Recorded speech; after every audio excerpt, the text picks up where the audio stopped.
सब्र का फल मीठा होता है। एक पुरस्कून गांव था जो सरसब्ज पहाड़ियों के दरमियान मौजूद था। वहां एक बाग में दो बीज एक साथ बोए गए। एक सूरजमुखी का बीज था जिसका नाम सनी था, और दूसरा बलूत के दरख्त का बीज था जिसका नाम ओकी था। सनी का ख्वाब था कि वो जल्दी से उगे आसमान की तरफ बढ़े और सूरज की गर्मी में नहाए। दूसरी तरफ ओकी का ख्वाब था कि वो एक मजबूत और ऊंचा बलूत का दरख्त बने जो लोगों को साया और पनाह दे। जैसे जैसे दिन गुजरते गए, सनी उगने लगी। वो बाग में मौजूद तमाम पौधों से तेज उगने लगी। वो अपने पत्तों को सूरज की तरफ फैलाकर बहुत फख्र महसूस करती थी। इसके रोशन पीले पत्ते दुनिया का इस्तकबाल कर रहे थे। हर कोई सनी की तेज रफ्तार बढ़ोतरी की तारीफ करता था और उसे ये तवज्जो पसंद थी। ओकी ने वक्त लिया। उसने अपनी जड़ों को मिट्टी में गहराई तक फैलाया, इस बात को यकीनी बनाया कि वो मजबूत और महफूज हों, इससे पहले कि वो जमीन के ऊपर नमूदार हो। जब वो आखिरकार उग आया तो वो महज एक छोटा सा पौधा था जो सनी के चमकते हुए फूल के मुकाबले में बहुत कम नजर आ रहा था। सनी ने ओकी की तरफ देखकर हंसकर कहा, तुम इतनी सुस्त रफ्तारी से क्यों बढ़ रहे हो? तुम्हें सूरज की रोशनी कभी नहीं मिलेगी जैसे मुझे मिलती है। ओकी ने मुस्कुराकर जवाब दिया, मैं पहले अपनी बुनियाद मजबूत कर रहा हूँ।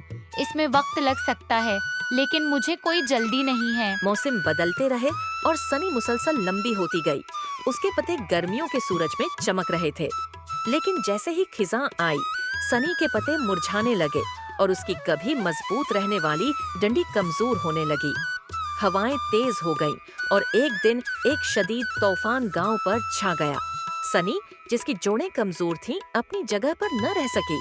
हवा ने उसे मिट्टी से अखाड़ दिया और वो तूफान में बह गई। उसकी खूबसूरती खत्म हो गई। दूसरी तरफ ओकी हवा में आहिस्ता आहिस्ता झूमता रहा। इसकी गहरी जोड़ें मजबूत रहीं और इगरचा उसकी बढ़ोतरी सुस्त थी, लेकिन वो मजबूत रहा।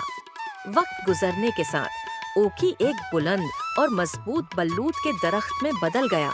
उसकी शाखें फैल गईं, जानवरों को पनाह देने लगी और गांव वाले उसके साए में आराम करने लगे। एक दिन गांव के एक बच्चे ने ओकी से पूछा, तुमने सनी की तरह तेजी से उगने की कोशिश क्यों नहीं की? ओकी ने अपने पत्तों को हल्की हवा में हिलाया और जवाब दिया, सनी खूबसूरत थी और तेजी से उगी, लेकिन उसने अपनी ताकत बढ़ाने के लिए वक्त नहीं लिया। असल बढ़ोतरी तेज रफ्तारी से नहीं, बल्कि सब्र, मुसलसल कोशिश और मजबूत बुनियाद से हासिल होती है। मुझे बढ़ने में ज्यादा वक्त लगा, लेकिन अब मैं मजबूत हूँ। जमीन में गहरी जड़ों के साथ हर तूफान का मुकाबला करने के लिए तैयार हूँ। यूं गांव वालों ने ओकी की हिकमत की कदर की।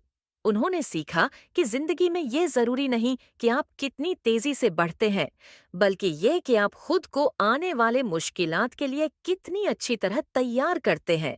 सब्र और इस्तिकामत के साथ आप हर तूफान का सामना कर सकते हैं और सालों तक मजबूत खड़े रह सकते हैं।